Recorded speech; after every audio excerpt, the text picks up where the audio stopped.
My name is Kate O'Regan, and obviously we welcome people both in the room and online for what I think will be a really fascinating conversation about John and Raffael's new book on animals and the Constitution.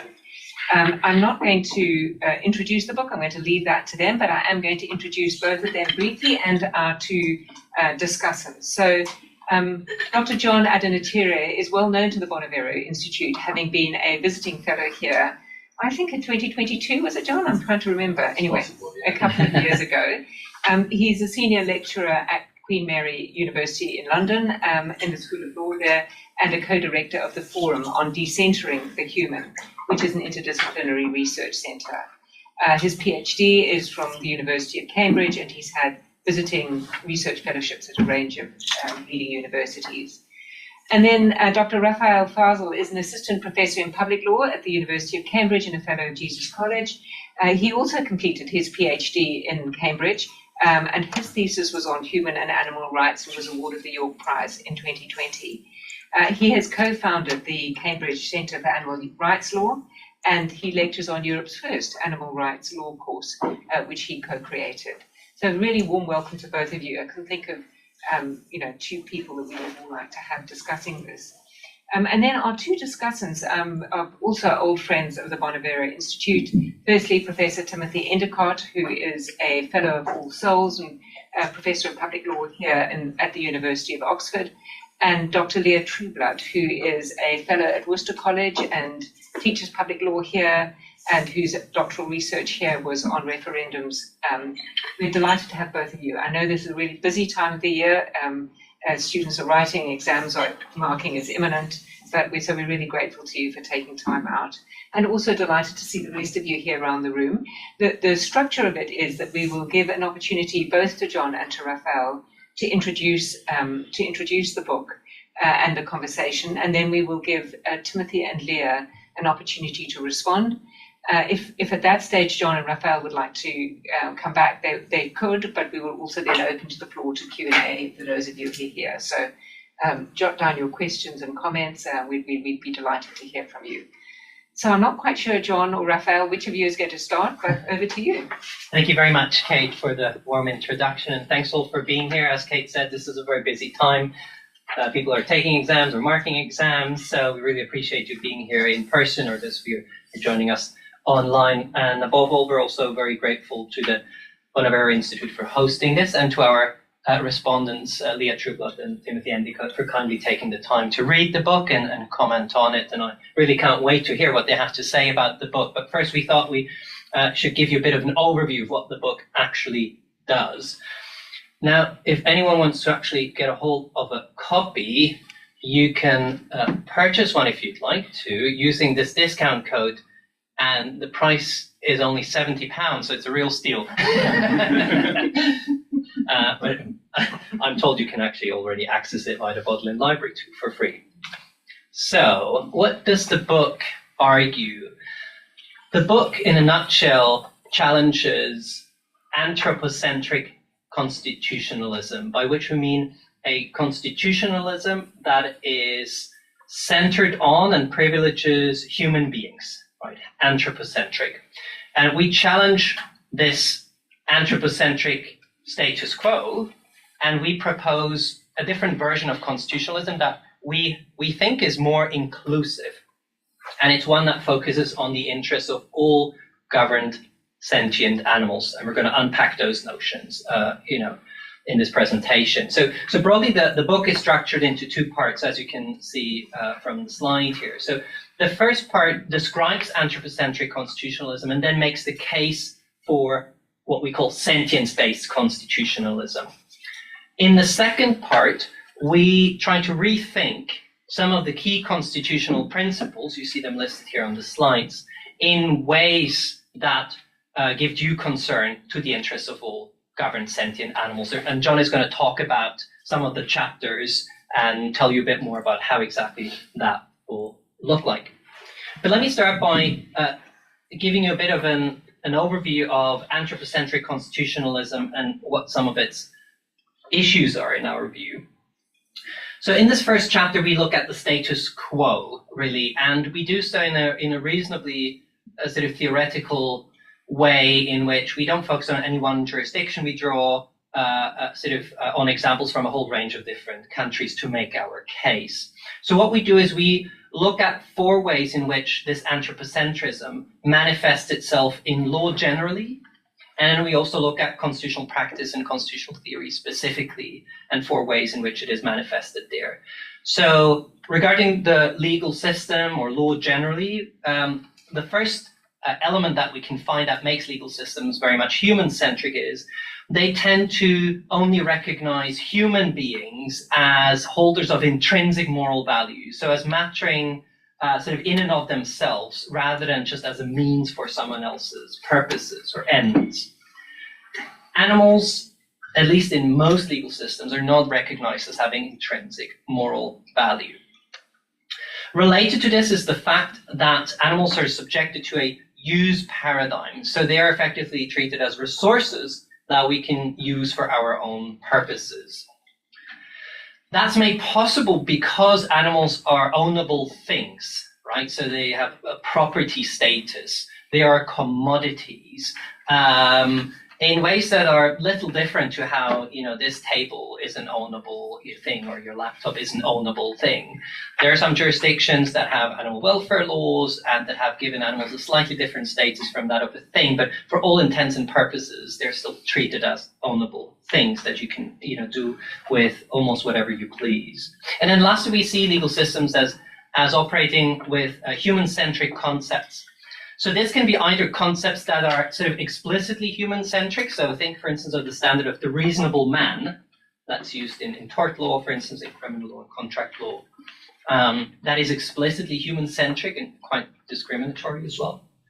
And then there are other standards that would be more sort of neutral in theory, but that are interpreted in very human-centric ways. So think, for instance, of the concept of the legal person.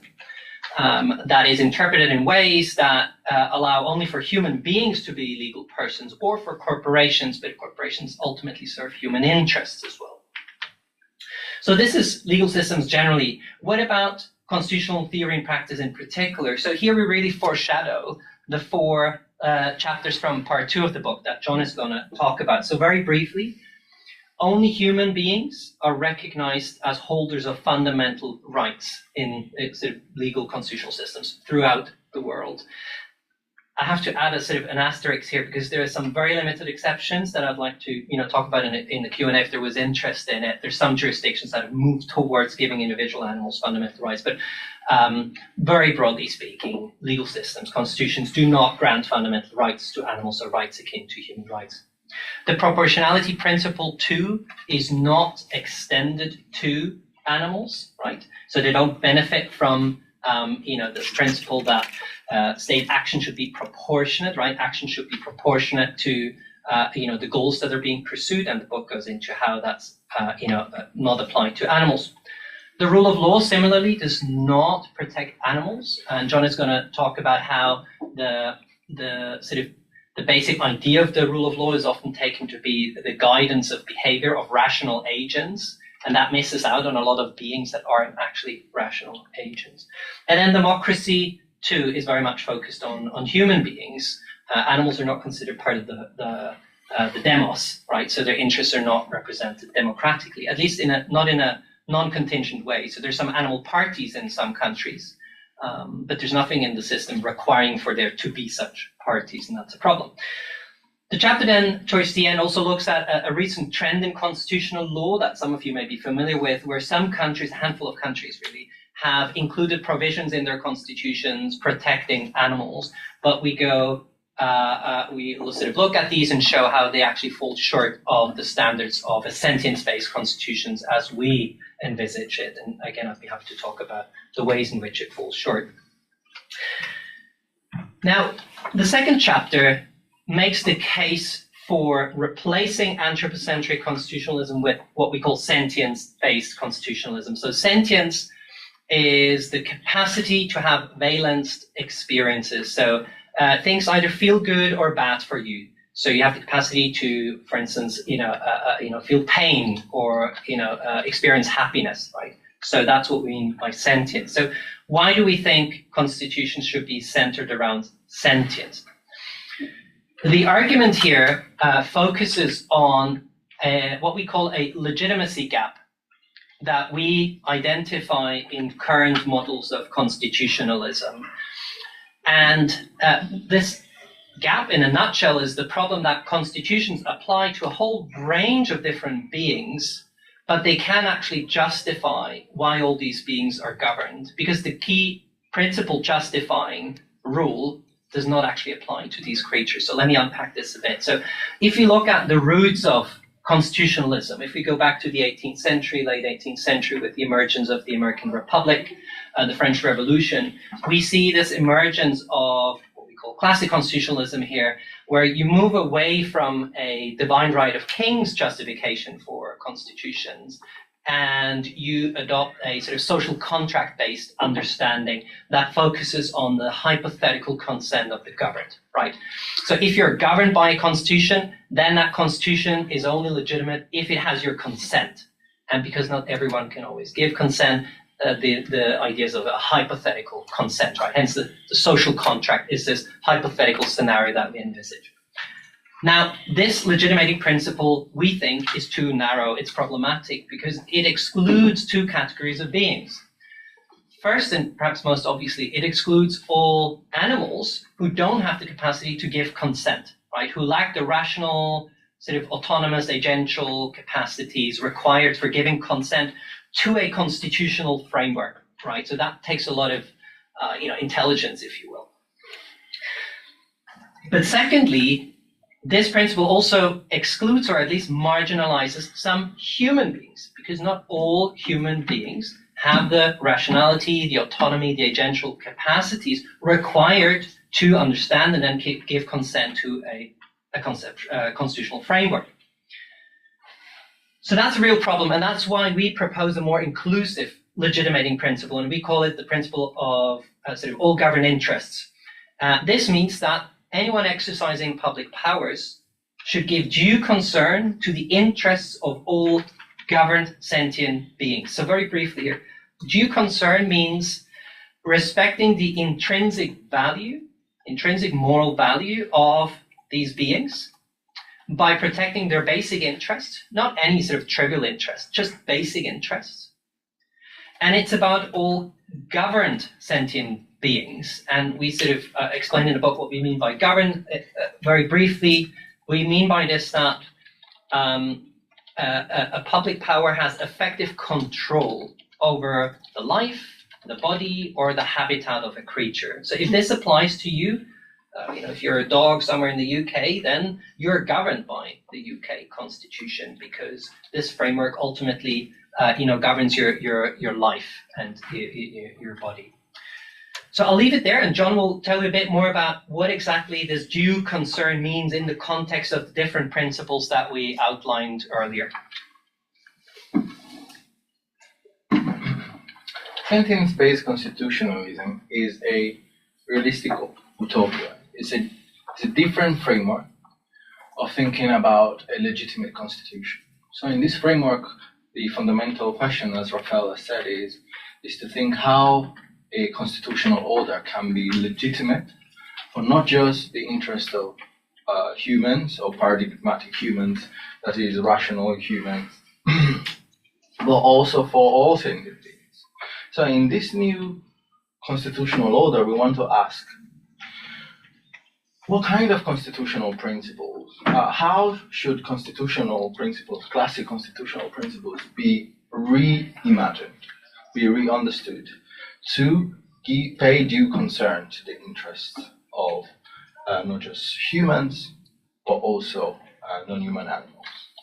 So we take four classic constitutional principles: fundamental rights, proportionality, the rule of law, and democracy, and reimagine them in this constitutional order. Here, I'll briefly touch on two of these constitutional principles, that is fundamental rights and even the rule of law. So in the chapter on fundamental rights, we argue that actually there's not much reimagination that needs to be done, because existing catalogs of fundamental rights can, at least in principle, be read to protect the rights of animals. Okay? So what we traditionally call human rights actually, in principle, could be extended to cover the rights of animals. How so? Because the features of the practice of fundamental rights actually already have germs or seeds. Okay, that's it. Seeds that can blossom, right? For fundamental rights to be more inclusive of animals.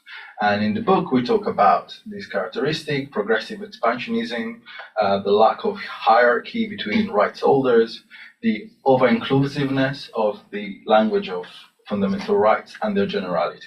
Just to give you a flavor, the idea of progressive expansionism includes the idea that over time, rights holders have been expanding. So if you take, for example, the US Constitution, which initially only recognized as rights holders propertied white males, and has expanded over time to include all sorts of people, including black women, indigenous people, etc., etc. So, in principle, there's already a seed in constitutional practice that rights do not just include, that the subjects of rights can be expanded.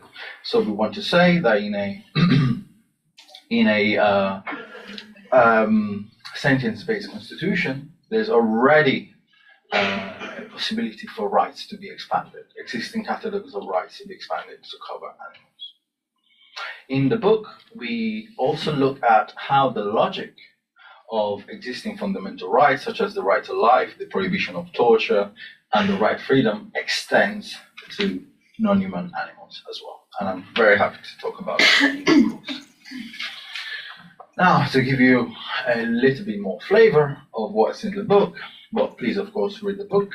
It's very reasonably priced. There's this chapter, perhaps the favorite chapter of mine, which is the rule of law chapter. And here, this chapter challenges the view that the rule of law is primarily concerned with the guidance of conduct. I know that many people in this room will be familiar with Raz's seminal article on the rule of law, where he posits that that's the basic idea of the rule of law, enabling the guidance of conduct. Now, we argue that this view is a bit too narrow, that in fact there is an alternative that is maybe not as famous, but as a respectable respected pedigree at least in the literature, which is that the rule of law, or the basic idea of the rule of law, is that arbitrary power should be restrained. So the rule of law is against the exercise of arbitrary power. And we show that existing accounts that build on Raz's basic idea tend to be very exclusive, tend to favor, tend to be very anthropocentric. But if we move to just this alternative account, one which, as I just said, has a sufficiently respected pedigree in the literature and in constitutional practice, then we can be more inclusive, not just of animals, but also of many humans that do not have those agential capacities, and who, on this narrow conception of the rule of law has nothing inherently to say for their protection. So in a sense, this chapter, or more than in a sense, this chapter argues for a more inclusive account of the rule of law, which protects all sentient beings, whether, of course, we focus on animals, but also non-human animals. And so the rule of law in a sentience-based constitution should protect both humans and non-human animals from arbitrary state and private power. And this is all.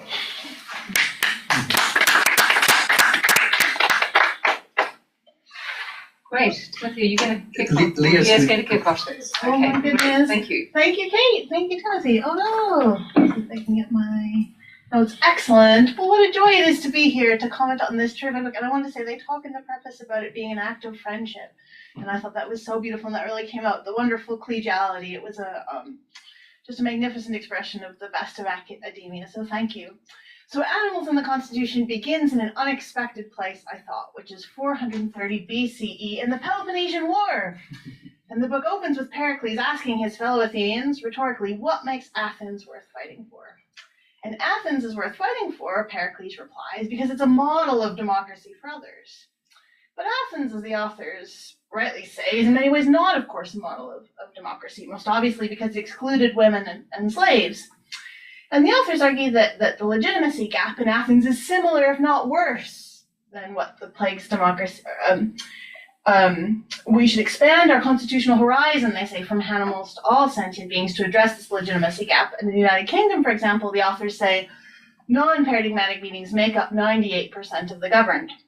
And I thought this was a hugely impressive book, and the breadth and depth of the examples of constitutions taking sentience seriously or failing to do so, I thought was extraordinary. And I hugely admire the shared compassion and integrity and sense of injustice that's clearly driving the book. But I think it's a missed opportunity when people have done so much work to not put a little bit of pressure on the argument. So that's what I'm going to do today.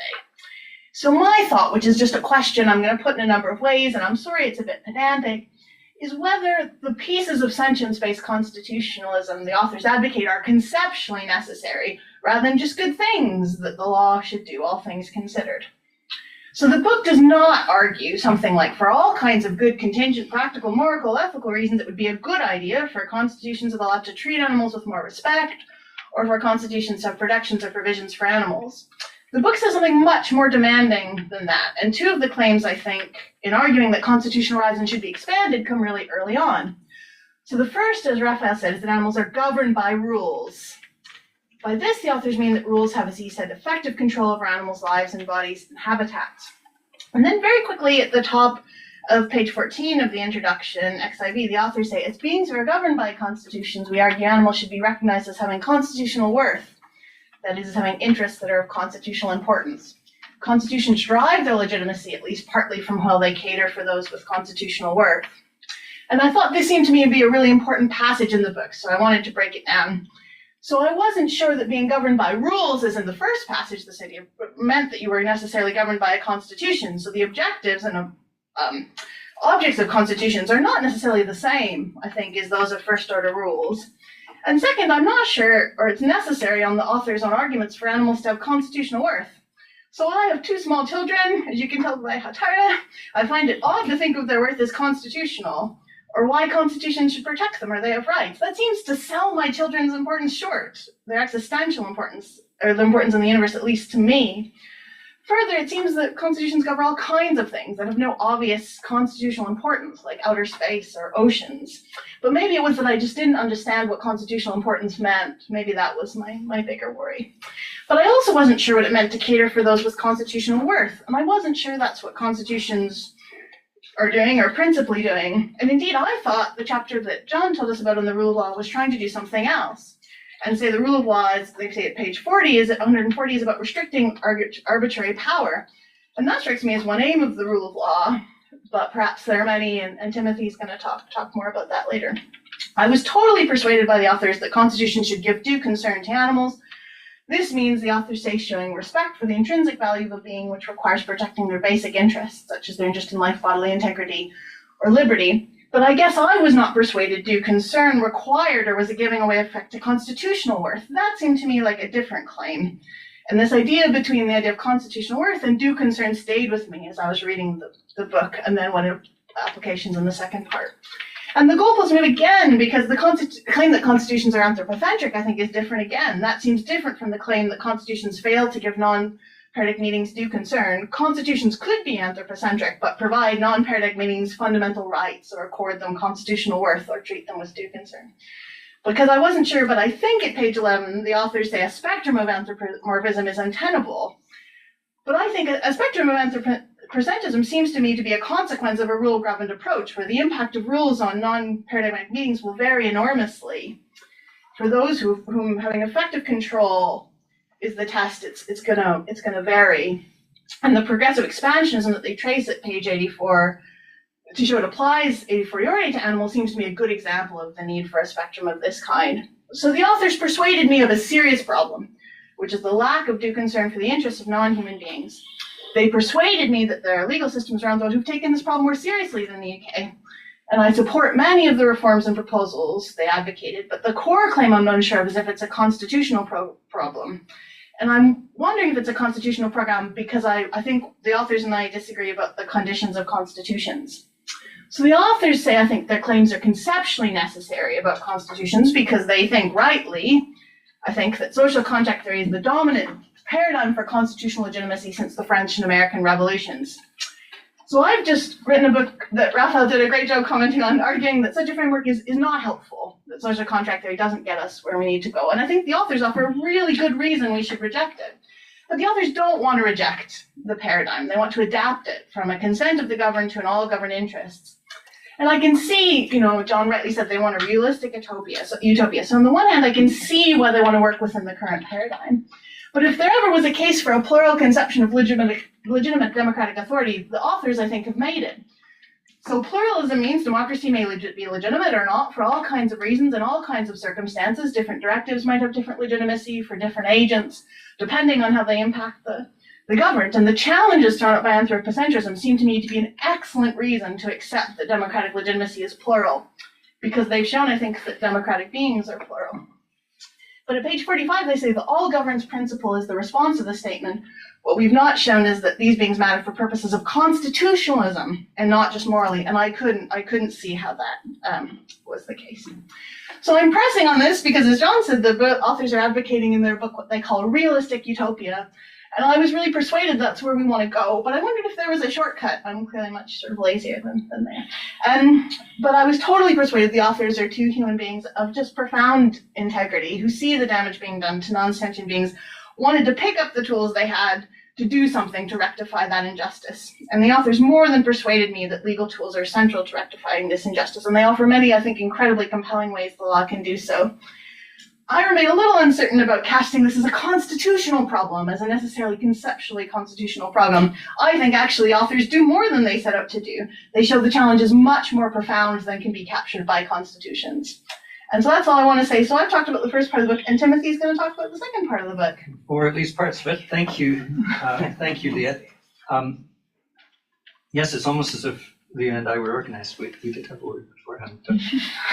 We're just each going to comment on some particular things that fascinated us. And we can't do everything in 10 minutes or so. Could I have my slide up on the screen? Just a reminder of one of the things we're dealing with and that the book is dealing with. That's a cubic millimeter of the brain of a mouse. And you can read this amazing article in the Smithsonian magazine. What you're looking at is hundreds of thousands of cells with huge numbers of connections among them that make this the brain of the mouse, this remarkable organism that gives it everything that John and Raffael refer to as sentience. Now they call that the valenced experience. So there's a sort of question about sentience in the book. I'm not sure it's exactly as crude as what Jeremy Bentham or Peter Singer would describe as sentience, namely the experience of pain and pleasure. There's something valenced about it for the purposes of the book. And mice have it. And you're looking at an aspect of the mouse on that screen that I just think is a matter for wonder. And so there's two things about an animal like a mouse. It's an object of wonder. I mean, it's astonishing, number one. And number two, it can experience pleasure, pain, or something more, something valenced in its experience. I want to point out briefly how different a mouse is from a horse or a dog, or a prawn, or a fly. And with respect, I think he should have included flies. Central nervous system. A map of the brain of a fly would be simpler than the brain of a mouse, but what a wonder a fruit fly is. And it's a borderline case, and some people would say it's sentient and some people wouldn't. And I'll come back to that sort of uncertainty about what sentience is. So, but I think the fly and the mouse and the horse and the dog and the human being share sentience. Now, the horse and the dog share things with the horses share it with each other and the dogs share it with each other that the mice have no part in. And there are radical differences among different types of sentient beings. Horses and dogs are rational and you might say have a certain use of language. They can act for reasons, and they can be ashamed, and they can be angry, and they can be justified. They can know they're justified in being angry, and so on. Very complex form of life. That is radically different from the form of life of a mouse or a fly, and radically different, in my view, from the form of life of a human being. And I just want to point out, take yourself out of the object that we're looking at, the phenomenal wonder of the tiny little bit of the brain of the mouse, and think about the perspective of the people, huge team of scientists who did that. And there's a reminder of how radically different the human being is from the mouse. There's no Mouse Institute for Mouse Rights. There's no mouse projects to map the brain of the human. Radical asymmetry between the mouse and the human. And I would say that radical asymmetry is also a radical asymmetry between the horse and the human being. Think of the capacity for language of the human being and the difference from the capacity, such as it is for a horse to respond to language.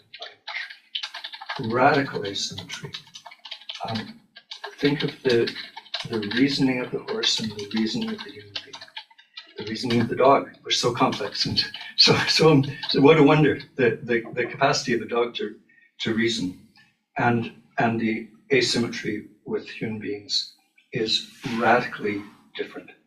Now, here's what I want. My first point. I have 2 points. One about sentience and the other about democracy. I don't see how sentience can be the basis for fundamental rights that you seek to make it in the book. And I think, for example, if there's a right to life, it must be the rationale for it, the explanation of why there is such a right needs something more than sentience. And in my view, there is something more than sentience to the human right to life. I would say that there's a right not to be subjected to torture. And there's a right, likewise, to concern for the experience of pain and suffering of every sentient animal. Now, it's not exactly that there's a duty not to inflict pain on an animal, but I would say there's a right not to be tortured, and a duty of every human being not to torture, and a duty of every cat, but they don't get it. Every human being has a reason not to torture, because torture involves a reflexivity in which the infliction of pain is the proximate purpose of the action. And that's just wrong as regards, in my view, the horse, the dog, the mouse, the prawn. I don't quite know what it would do, and even the fly. And so there's a fundamental right, you might say, that results from sentience. And I don't see how you can get any other fundamental right from sentience. Suppose human beings are going to dam a river to flood a valley. It may be a good idea or a bad idea, there may be good reasons for it. It strikes me that it's their duty to see to the fate of the wild horses in the valley. But I would go so far as to say it's not their duty to rescue the mice or the flies, or the frogs, the toads. So it strikes me that animals are radically different. Human beings are radically different in a way that I think it is the rationale for the rights in the European Convention on Human Rights. But I think they're radically different from each other in ways that are relevant to their fundamental rights. It's not that animals can't engage in government. I've experienced being governed by a horse, but of course that related to a particular trip where we were going to cross a particular creek and what would go wrong and so on. And it's not that man is the only political animal, because there are forms of interaction and order in a community that you might well describe as political among some primates and some and wolves and so on. But humans are the only animals who create constitutions. I don't think that's the most essential thing about human beings. But I think it's true that they are distinctively the only animal that creates constitutions, that has the capacity for and the ability to engage in the reflexive ordering of a political community. And that brings me to my second point about democracy. As Raffael explained in their introduction, he and John say that there's a problem with anthropocentric constitutionalism. Its dominant legitimizing principle, the hypothetical consent of the governed, excludes governed sentient animals. I agree. I don't think the hypothetical consent of the governed is the basis for constitutionalism. And I also agree with them that I'm not exactly sure, because I haven't quite got my head around the all governed interests principle, but I think it is true that legitimate governance attends to all relevant interests, and I do agree about that. But what is a constitution for? In my view, the primary purpose of a constitution is to enable people to govern, to form, to be, and to govern a political community. Constitutions empower, and then the result of empowering demands that they also control the exercise of power to secure good governance. And good governance is governance of the community, and the overall purpose of it, the purpose that the Constitution ought to serve, is the good of the community. A constitution needs to make the UK or whatever political community is a good one. And I hasten to add that a good community pays attention to all interests, and in particular acts justly as a community, and so it respects rights, respects all rights. So that's what a constitution ought to do. The first purpose of constitutionalism is to empower, and only human beings can do this. And there is no ground for empowering animals, and now I'm using animal as John and Raffael do as a term for non-human animals. There's no prospect of empowering animals in the way that a constitution empowers human beings. Now here I think perhaps I'm contradicting what John and Raffael say in the chapter on democracy. Here's what they say: while animals themselves cannot meaningfully participate in formal democratic processes, they can still participate democratically through the aid of human representatives attuned to animals' informal political agency. Just because human representatives are required to channel animals' interests into formal politics does not mean that animals lack political agency altogether. And they have they carefully caveat that it would take more work, I think both at the level of theorizing and also in the actual operation of actual political communities, to work out just how their idea of democratic participation informal democratic participation by animals could be effective. And yet they've gone a long way. They've got a picture in which, first of all, there are both legal and political mechanisms for representation of animals. Legal representation, protection through fundamental rights and standing. I won't go into that for reasons of time. But also political. And the political, you can think of it, let's think of it more or less like a democracy like the UK. And how it would be different? Well, they work it out in significant detail. There would be seats in the chamber of the House of Commons and on committees for human representatives of sentient beings who would be elected by a deliberative selection assembly. They think of a hypothetical example involving Switzerland where there might be 500. So a large body, but not the whole populace, chooses MPs to join the House of Commons and sit like anybody else in the House of Commons as representatives of sentient beings in general. How many?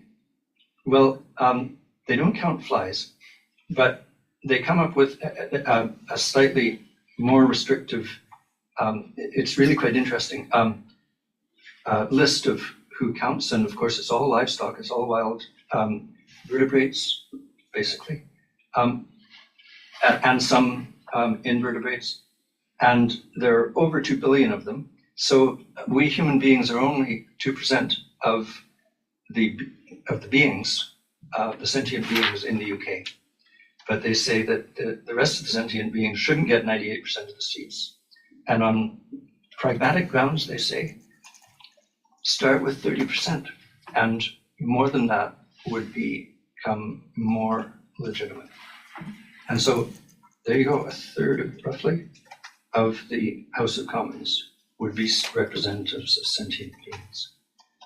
By the way, I don't see how you can use the individual organism as a basis for political representation in the approach that you take for democracy. Because if flies are included, and that's just a matter of the nature of the actuality of the experience, then there are 17 million flies per human being, I read in the New York Times. So there goes representation of anything but flies. And I don't think that flies have a right, political right to that.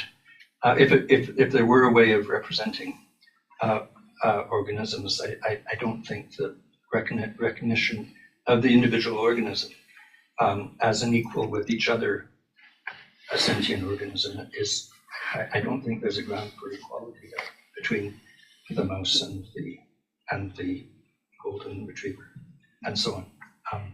Anyway, my problem with this is that the representation that it would create, representation is such a loose term. And of course, we can appoint somebody to be a representative of the animals. And just calling them a representative of the animals doesn't make them into anything other than a human being who presumably is under a social or even a legal duty and has a sort of commitment to attending to the interests of animals. And is that representation? Well, sure, we can call anything representation in which one person purports to and conscientiously seeks to stand for someone else, something else. The problem I have in your model is the idea of participation, because participation is active, an activity. And in human politics, of course, it involves voting and it involves running for office and serving in office, the things that Raffael and John call formal. There's informal participation too. There's mouthing off online and in social media and in newspapers and so on, carrying a banner, etc. They are all actions by the person, by the citizen, by the member of the community, directed intentionally towards changing what is done by the organized community. And that's not available with, it's not just the mouse, it's with the horse and the dog. There's no opportunity for that. There's no opportunity for participation. And then the representation is notional, and everything you describe is an activity of human beings, reflecting a commitment and, let's presume, a sincere engagement and dedication to attending to the interests of the animals. So it may be worthwhile. And by the way, we've got something like it, as they point out in the book, the Animal Sentience Committee in Parliament, created by statute in 2022. It reports on whether ministers have fully considered any negative impact that a policy or piece of legislation may have on the welfare of sentient animals. Ministers must respond, so there's actual political action. Making ministers respond, that's political dynamite, because it enables the opposition to have a go at what the government minister said in response to the report. So I think that's not insignificant in terms of making Parliament a body that's attuned, to use one of your terms, to the interests of sentient animals. But it's a thoroughly human mechanism. It doesn't give democracy in which the animals are members of the demos in the sense of being political actors. They just won't be political actors. And so it seems to me that Chapter 6, with respect, doesn't defend democracy, but defends or proposes ways of constraining the operation of democratic bodies to attend to the interests of sentient beings, which may well be a good thing. But it strikes me that democracy is not available as an ideal, even as an ideal. John commented on the tension between pragmatism, realism, and idealism in what they're trying to do. Well, the ideal, it seems to me, oughtn't to be political participation by animals, because that's not available. Political mechanisms that constrain human beings to pay lip service to the interests of sentient beings in a way that makes it dangerous, politically dangerous, for them not to be actually paying genuine interest to the interests of sentient beings. And in that process, that tension between idealism and pragmatism, realism, it strikes me that the real gains to be made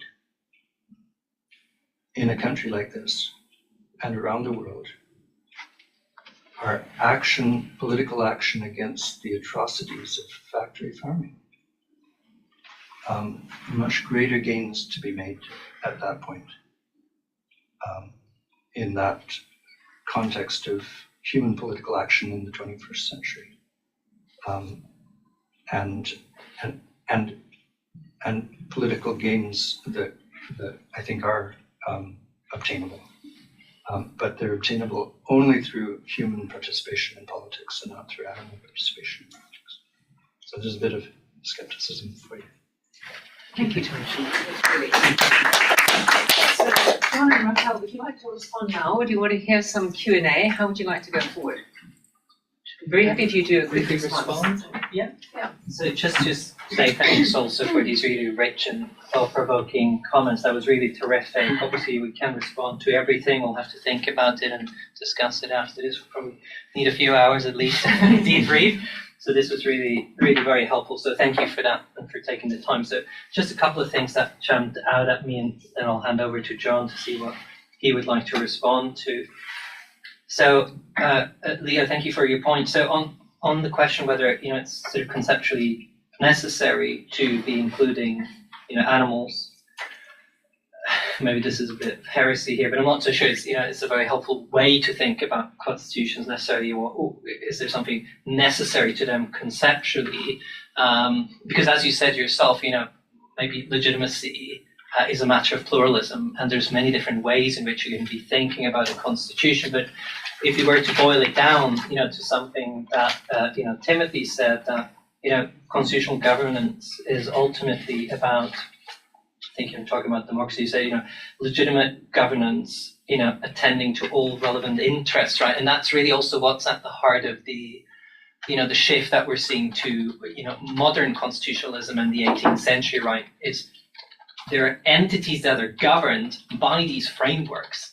So surely the legitimacy of those frameworks depends on how those governed are treated effectively by those frameworks. So that is, I think, the essence of what we take a constitution to be, and we then try to unpack it from there.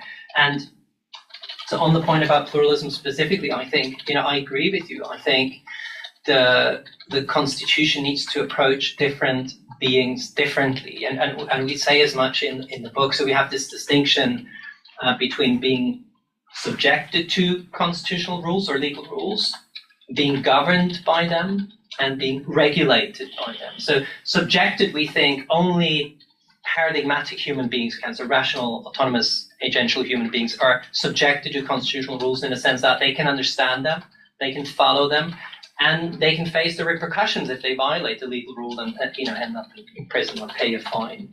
Animals can do that.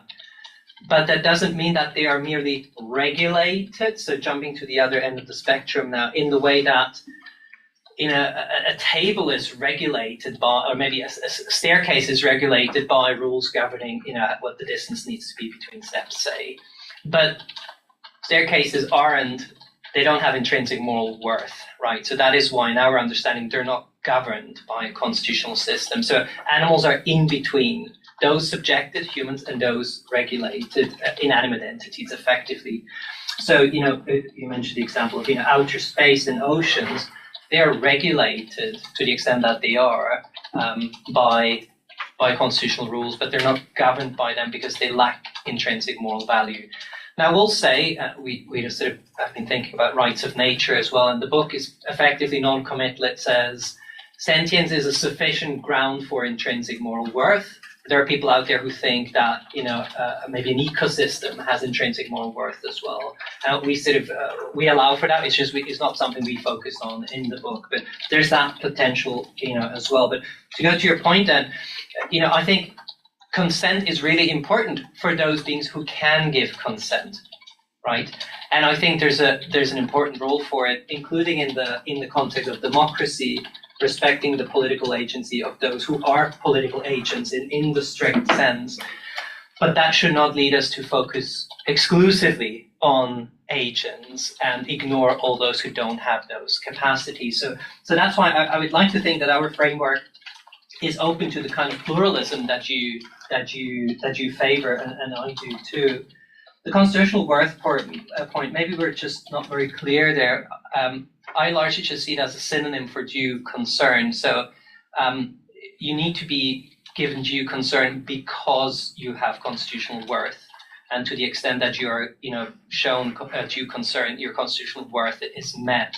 So your kids, I would hope they have constitutional worth, but that's not to say that that's the only reason why they matter, right? Surely there are, whatever moral reasons why they matter too, but it's very important for them to live in a constitutional system that gives due concern to them as governed sentient beings. So that's how I look at it. Then very briefly on Timothy's points, just the ones that pertain to maybe my bits, and then I'll hand over to you, John. So I think a problem that we've run into, both in the context of democracy, as focusing on political agents, and the fundamental rights that I'm sure John will talk about more, is that I see your reasons for wanting to focus on the human agents, and you say democracy is ultimately about sort of a political community governing itself. But here we're always talking about the paradigmatic humans, aren't we? And I'm very worried about what that does to the non-paradigmatic human beings who don't have those capacities, and they are being marginalized by that framing, including the framing around fundamental rights that I'm sure John will talk about. So yes, I agree with you. Humans are radically different, but there are some humans who sort of lack some of those features that make the paradigmatic human being stand out. And I'm worried about what happens to those in a framework that centers around the paradigmatic ones. I have a bit more to say, but I think just in the interest of time, I'm going to sort of defer to John now for any other comments he might have or responses. I hope one day I'll be able to speak with the gravitas that Timothy has. Just talk slowly. and that slide was really impressive. And in so much wisdom, I thought there was something that perhaps I could add. Timothy says that humans are the only animals that can create constitutions. And I thought that was obviously wrong. I thought, well, look at lions, right? In this idealized notion of lions that we may have. And if by constitution you say the purpose of a constitution is to enable government of the community, certainly they have a community. And they have rules about government succession. There will be a lion that challenges that. I don't know. Maybe I watched too much Lion King. I imagine that there is a lion that fights, the ruler lion that fights against the other lion, and whoever wins now becomes the ruler of the community and has to take care of the community. Hopefully, is a good king and does that. But it just seems to me, I know that maybe we watched a bit too much Walt Disney, but that the idea that only humans can create constitutions is obviously wrong. Of course, it's obviously right if we restrict this and we say that humans are the only animals that can create written constitutions. But as is clear to us, UK scholars, maybe the most interesting things about constitutions is not that they can be written, right? That's only the most surface level interesting thing. So if that's true, it seems to me that then this claim is different and has been already addressed by Raffael. That is, we should really, certain humans can participate in constitution making explicitly, and in the effort of governance through a constitution, we should be open to enable the agency of those humans that can do this active work. Well, of course, there are many humans that cannot do this active work, that cannot go and elect parliamentarians, that cannot engage in even informal ways of constitution making or constitution contestation. But of course, we know there are many humans, including your very young children, Leah, that nevertheless their interests ought to be represented. And I guess then this goes back to Raffael's point. Sentience as the basis of right. I think sentience is not the basis of right. That is, sentience is perhaps one reason why we think someone could be endowed with rights. But what actually is our theory of rights is a interest-based theory of rights. So the interest and the capacities that animals have, so long as they are sufficiently important to bestow duties on others, that's the immediate basis of rights. But of course, I think Timothy, you're right that sentience plays of course a pivotal role in the recognition of constitutional rights for all subjects, because at least in our framework, we think that sentient beings should be recognized. Their interests and their capacities should be recognized as being sufficiently important to warrant constitutional rights. And of course, there are all sorts of interests and capacities, and not all rights will be relevant for all animals at all times. But the same can be said for humans as well. Not all rights will be relevant for all humans at all times. Only certain humans can have an abortion, and a constitutional right to abortion will be relevant to only some humans at certain times. And so I don't see this as this statement, the sentient, is the basis for rights as one that we have to as completely correct, right? That we can question this.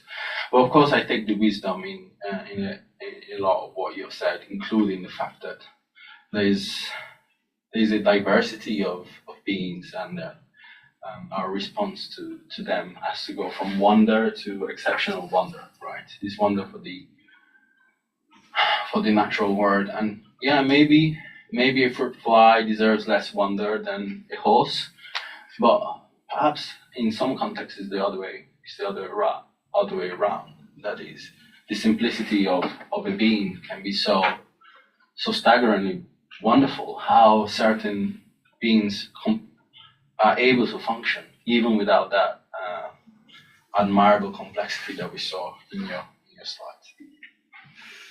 Great, thanks, John. Well,